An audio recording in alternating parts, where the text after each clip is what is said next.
Nosotros desde los movimientos sociales, desde el movimiento antiglobalización, que fue más o menos cuando me incorporo a la política fuera del ámbito más local, siempre habíamos visto el Parlamento Europeo como Mordor, ¿no? Ese sitio lejano, oscuro y gris desde el que solo se hace la puñeta a la gente en lo que se aprueba. Y bueno, pues con ese ánimo entré por primera vez en el Parlamento. Y bueno, la sensación es un poco la de que allí no es el lugar donde se cambian las cosas.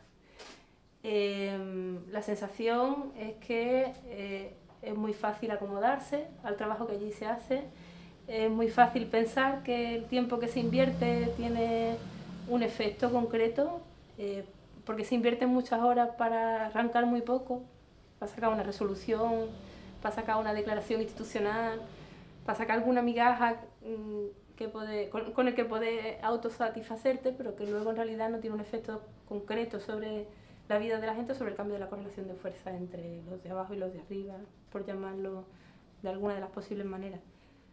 En el caso del Parlamento andaluz es un poco lo mismo.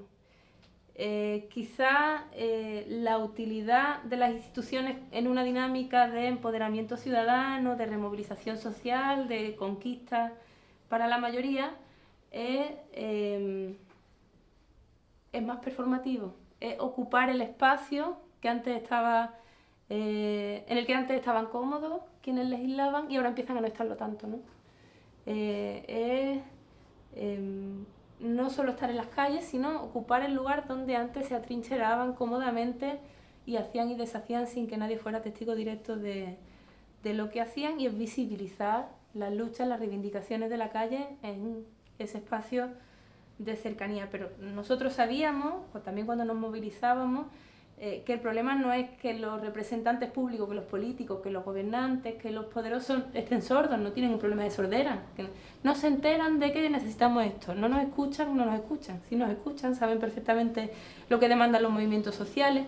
Me he dado cuenta de que los movimientos sociales tienen un impacto mucho mayor del que yo pensaba cuando estaba al otro lado del muro en lo que se cuece dentro de las instituciones, pero es necesario construir espacios en los cuales las cosas se apliquen por la vía de los hechos. Es decir, si se ha conseguido que se hable de desahucio en las instituciones y que se aprueben protocolos antidesahucio y que sea un tema candente y que ocupa también algunas líneas en los textos legislativos que se hacen, es porque antes la ciudadanía ha impuesto como nuevo sentido común el colocar sus cuerpos entre nada menos que la policía, los bancos y el poder financiero y sus vecinos. Es decir, han generado un sentido común en el cual no hay ningún representante público que sea capaz de criticar el acto de desobediencia expresa que supone colocarse frente a una puerta.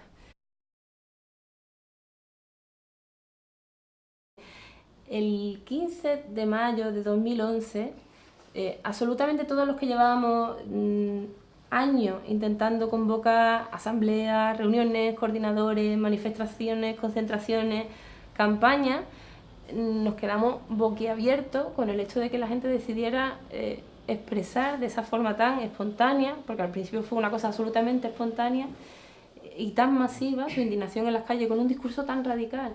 No queremos ser mercancía en manos de políticos y banqueros. Nada parecido a eso ocurrió en otras partes de Europa. En Francia no hubo 15M. En Francia la última huelga general que tuvieron, que fue potentísima, a principios del año 2000, dejó paso a la nada movilizadora, de forma que cuando llegó la austeridad, llegó la indignación, eso se ha traducido en el lenguaje perverso de la extrema derecha, ¿no? No ha aparecido el pueblo francés en las calles para demandar retomar las riendas de la situación, mientras se iban practicando recortes que eran claramente perjudiciales a la mayoría, ¿no? Y aquí surgió el milagro del 15M.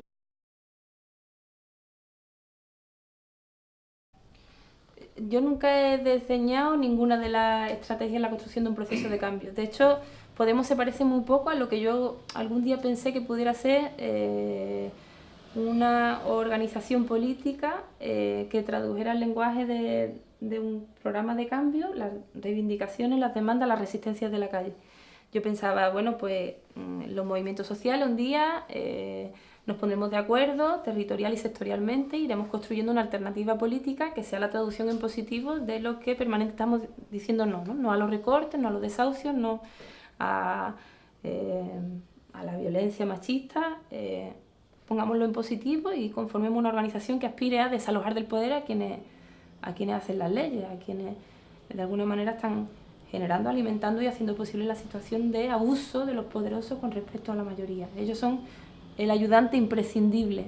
Por eso renunciar a desalojarlos del poder es una absoluta prioridad. Claro, luego viene la segunda parte de eso, desalojarlos del poder para hacer ¿qué? ¿Qué podremos hacer cuando los desalojemos y ocupemos nosotros ese espacio? Claro, esa es la parte más complicada, evidentemente, pero la primera es imprescindible.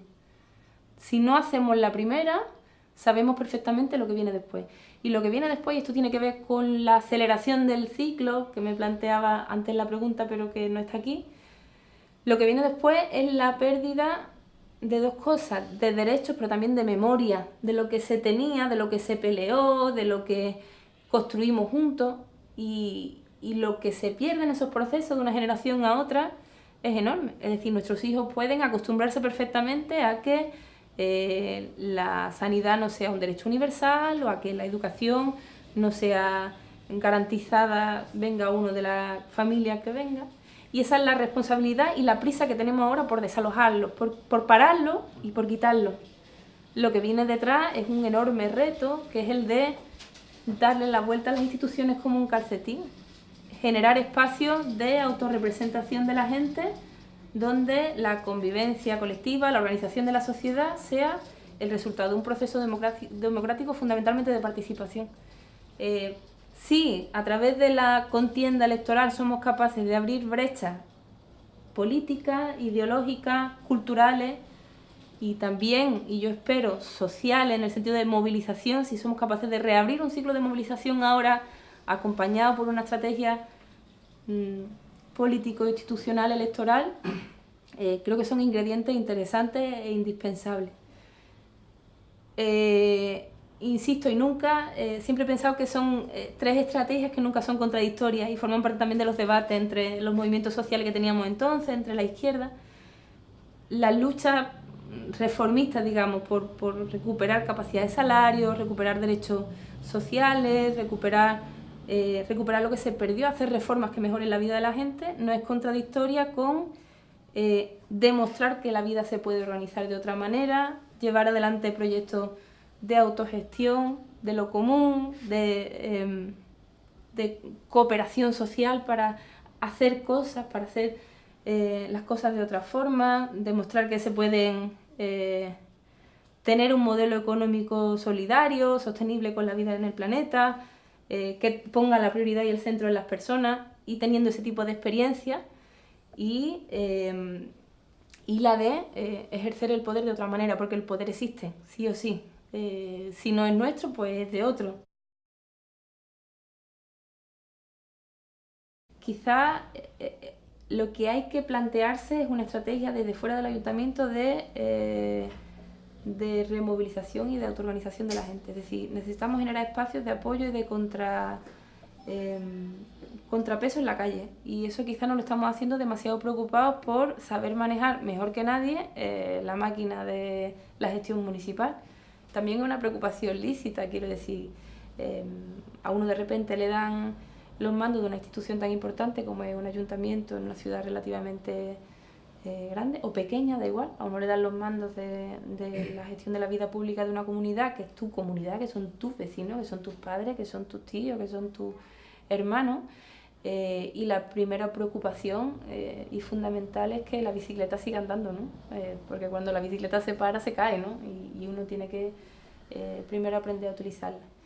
Pero inmediatamente después, o paralelamente, justo ahora, hay que construir espacios de contrapeso por fuera, donde se puedan decir las cosas a las claras. Habla de las limitaciones de la institución, habla del verdadero poder que gobierna en esta ciudad. Me acuerdo perfectamente, y esto es un ejemplo, ese no es el verdadero poder, pero es un signo del verdadero poder, ¿no?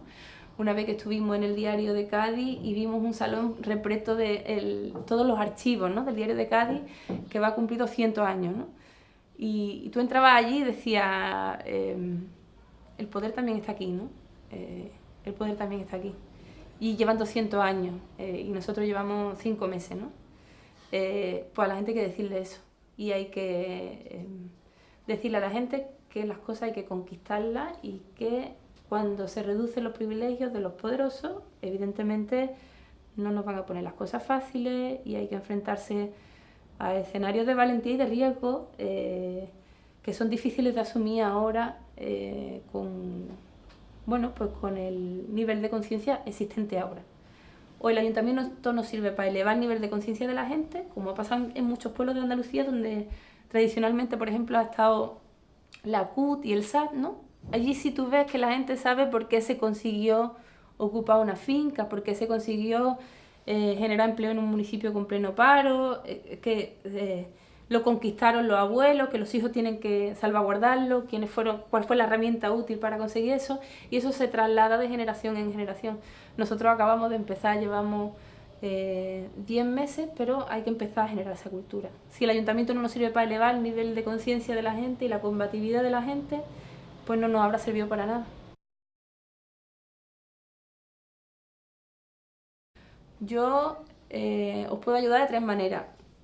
Uno, dándole visibilidad al conflicto en un momento en el que nosotros tenemos bastante visibilidad mediática. Es decir, si yo vengo aquí, pues la prensa va a venir. Y entonces se da visibilidad al conflicto que no salía en ningún lado, porque Telefónica evidentemente tiene pues un poder enorme en los medios de comunicación. Dos, proponiendo en la institución algunas propuestas y medidas de apoyo desde las instituciones que pudieran pasar, por ejemplo, por cuestionarse los contratos que la Junta de Andalucía tiene con Telefónica hasta que no se resuelva el conflicto, servir de alguna manera de presión a la empresa para que se siente con vosotros a negociar.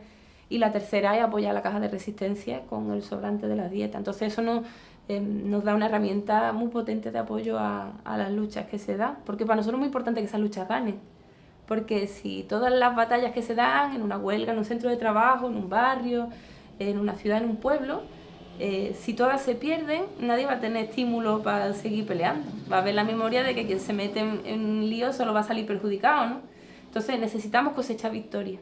Cuando se cosechan victorias, de repente eso también es contagioso. La gente va a seguir dando pelea porque sabe que es útil, porque sabe que la movilización, la huelga, la solidaridad, ponerse en el lugar del otro, organizarse con el otro, unirse, que para mí la unidad popular es eso, es entender que solo somos fuertes si somos uno, porque somos más, ellos son menos, y nosotros solo somos fuertes si somos uno, si nos unimos.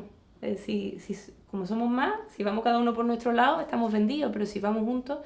Y esos mecanismos de solidaridad se construyen en las peleas por cosas concretas. Y las peleas se dan si uno piensa que son útiles cuando se dan. Si es útil darlas, si se puede ganar, si puede mejorar la vida de uno a través de una determinada lucha, ¿no? Y eso a su vez después genera... se desata la conciencia en los procesos de lucha. Lo hemos visto sobre todo en la gente que iba a los desahucios. A lo mejor la gente se metía en la paz o en estos desahucios porque le echaban de su casa por un problema concreto propio. Entonces no ha tenido más remedio que buscar ayuda. Pero cuando se ha metido en ese proceso de movilización, de lucha por lo suyo concreto, luego de repente se sentían hasta incluso mejor cuando iban al desahucio de otro. Y de repente les preocupaba lo que pasaba en Gaza.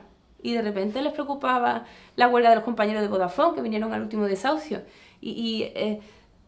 Puede pasar que en el 40 años de su vida nunca se hayan planteado la necesidad de luchar y de repente en 4 meses de su vida pues la movilización sea una cosa y la preocupación y la conciencia social y política sea una cosa de la que ya no pueden desprenderse, ¿no?